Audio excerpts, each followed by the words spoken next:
privacy-enhanced ride-hailing service, and Anne is from EPFL.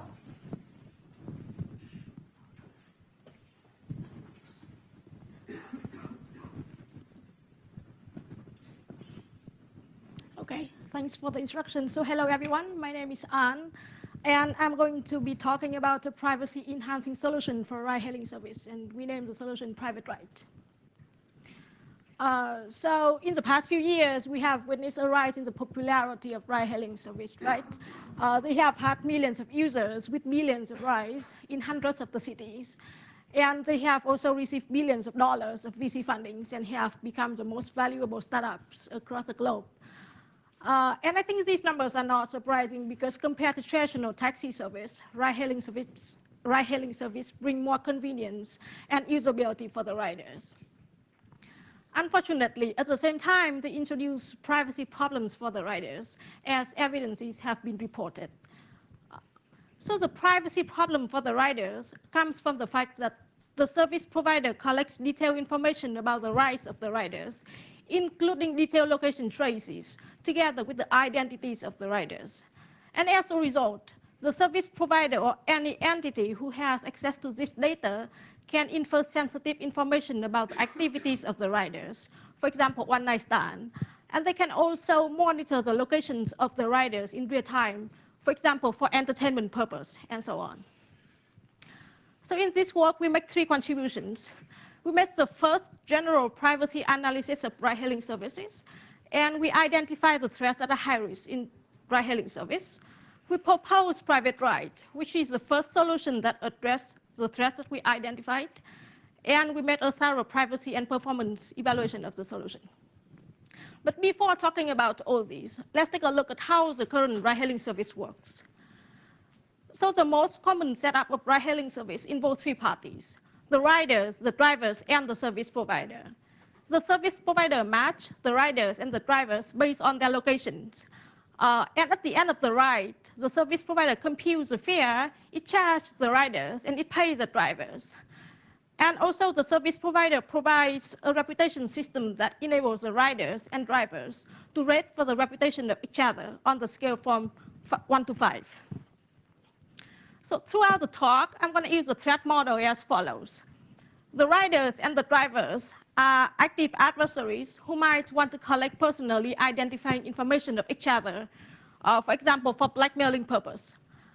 The service provider is an honest but curious adversary, and we think that the service provider doesn't have incentive to actively cheat because the threat of losing reputation and public exposure is a strong economic deterrence against such attack by the service providers.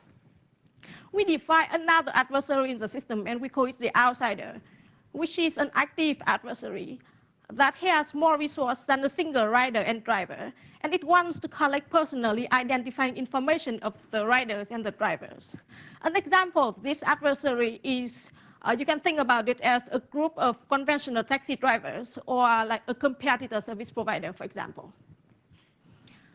So based on online resource and experimental evaluation of some popular ride-hailing service, we built a threat taxonomy for ride-hailing service. I don't have time to walk you through the whole threat taxonomy, but I would like to pay your attention to the threats that are high risk in ride-hailing service, and that occur exclusively due to the way the current ride-hailing services are designed. The first threat is the threat of tracking the riders' locations, as I have explained since the beginning of the talk, because the service provider collects detailed information about the location trace and the identities of the riders. The second threat is the threat of harvesting the drivers' personally identifying information by the outsider.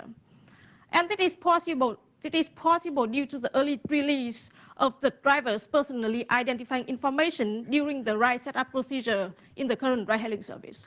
So what the outsider can do is that it creates a number of riders' accounts. It uses one of the accounts to log into the service, and it sends one fake location to the service provider. So right after the service provider returns the information about the drivers who are the closest to the fake location, the outsider can cancel the request. And it continues with different accounts and with different locations. So why should we care about this attack, right? Because it has happened in reality that service providers, they want to collect information about drivers who are working for different service providers, for example, for recruitment purposes. And we also have seen that conventional taxi drivers are very upset about ride-hailing drivers. And this harvesting attack would facilitate the physical attacks. So we propose PrivateRide, which is designed to mitigate the two threats that I just explained to you. And at the same time, we want to preserve economic incentive for the service provider. We want to provide usability for the riders and drivers. And we want to provide the same level of security for the payment and the reputation operations as in the current ride-hailing service. And we want to provide accountability. So our solution works as follows. Assuming a simple scenario that consists of two drivers, the rider and the service provider. At registration time, each rider and driver is issued a certificate by the service provider. And additionally, as a rider, in this case Bob, he has to obtain e-cash and anonymous credentials from the service provider before he wants to make a request. When the drivers, they can drive, they log into the service with their real IDs, and they frequently send the zones of their location to the service provider. So a zone is a geographical area that is more coarse-grained than the precise location. Unlike the drivers, the rider, in this case Bob, he used one of his anonymous credentials to log into a service anonymously when he wants to make a ride request. He sends the zones of his pickup location together with some e-cash deposit to the service provider. Based on the zone information, the service provider match the rider and the driver together. In this case, assuming that Bob is matched to Alice. After Alice and Bob are matched together, they build a secure channel so that they can exchange.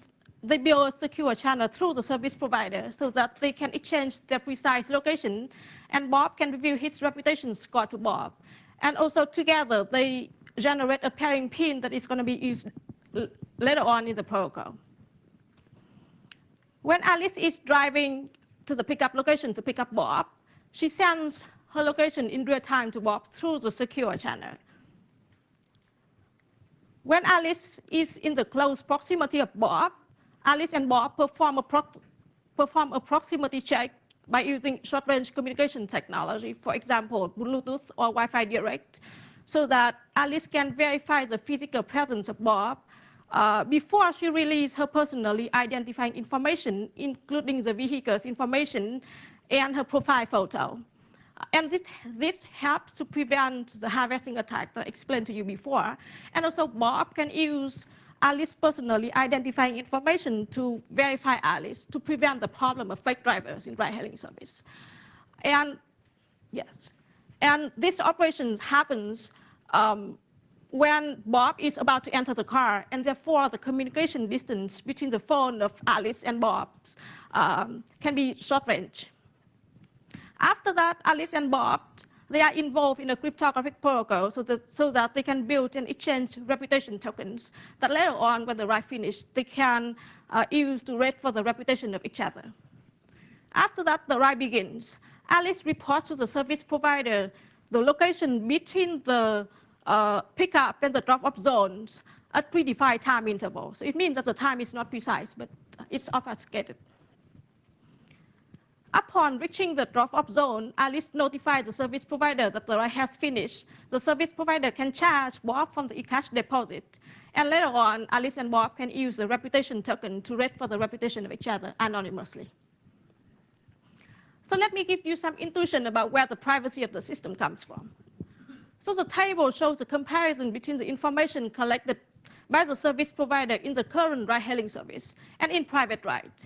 So as you can see, PrivateRide hides the identity of the rider, and it obfuscates other information of the ride, including the pickup location, the drop-off, and also the time as well. So instead of reporting the precise location, it reports the zones of the pickup location, and the same for the drop-off location. And therefore, it makes it more difficult for the service provider to do inference attacks to profile the riders. In order to evaluate our solution, we rely on two data sets. Yes, we rely on two data sets. The first data set is a taxi rides in New York City, which contains information about the pickup, the drop-off locations, and the times, together with some drivers' information. And the second data set is the Uber rides in San Francisco, which contains the truncated anonymous GPS traces. So we look at 3 different evaluation criteria. We look at the cryptographic overhead introduced by the system. We look at the privacy guarantee provided by the system measured by k-anonymity metric. We look at the effect of the size of the zones on the accuracy of the fare calculation operations and on the optimality of the ride matching operation. So to measure the cryptographic overhead introduced by the system, we implemented a prototype Android client that supports anonymous credential operations, blind and standard signatures for 2 different sets of security parameters. So I'm not going to explain the numbers here in detail, but what I want to say here is that as you can see, all the operations would take less than a second, which is negligible in the context of ride-hailing service, where riders normally have to wait several minutes for a ride. To evaluate the privacy guarantees provided by the solutions, we use the k-anonymity metric. And as you might already know, the privacy guarantee provided by the system depends on the amount of site information that the service provider would have. So in the extreme case of targeted attacks, a powerful service provider might know the pickup location and the time of a specific ride taken by a rider. In such a case, anonymity set is the number of rides that happen in the same pickup zone at the same time interval, right? But in a more general case, the service provider would know the home and work addresses of the riders, and it wants to do large-scale profiling of riders' activities. And of more interest for the service providers are rides that happen from home or work address of someone to other locations. For example, if you go clubbing or go shopping somewhere else. So in such a case, the anonymity set is at least the number of people living or working in the same pickup zones, right? We cannot evaluate our solution for this case due to the lack of data set about geographic distribution of ride-hailing users. With the data set that we have, we did the evaluation for the first case of targeted attacks by powerful service provider. But intuitively, you can see that for the general case, the anonymity set should always be larger than in the previous case because the service provider has less precise site information. So I'm going to show you the result for the first case of targeted attacks by a powerful service provider. So this is the cumulative distribution functions of the anonymity set for 3 different sizes of the zones at 2 different times of the day, at peak hour and at the least busy hour of the day. And as you can see, for the zones with a size of 600 meters times 600 meters, at least 60% of the rides has anonymity set of at least 7 during the peak hour, and at least 50% of the rides has anonymity set of at least 2 during the least busy hour. And I would like to emphasize on the fact that this is the case of a targeted attack by service provider, a powerful service provider. And you can also see that the larger the size of the zone, the bigger the anonymity set. But intuitively, it comes with the cost of less accuracy for the ride matching operations and the fare calculation. So to conclude my talk, I have presented to you the first analysis about privacy threats in ride-hailing service. I also have presented to you our first attempt on designing a privacy-enhancing solution for ride-hailing service. We show that the solution introduced only negligible delays for the ride-hailing operations. It enhanced location privacy for the riders, and it prevents harvesting attack on drivers' personally identified information. And as I pointed out before, with the current solution that we have, it introduced a trade-off between the size of the anonymity set and the accuracy of the ride matching operations and the fare calculations. And also it requires the riders to obtain e-cash before they can make a request, which affects the usability of the solution, of the system. And therefore, we continue working on it. And on the second attempt of designing a privacy-enhancing solution, we propose another protocol called Oblivious Right, and it's going to be presented at Q6 Security. And for that, I'm happy to take questions. Thank you.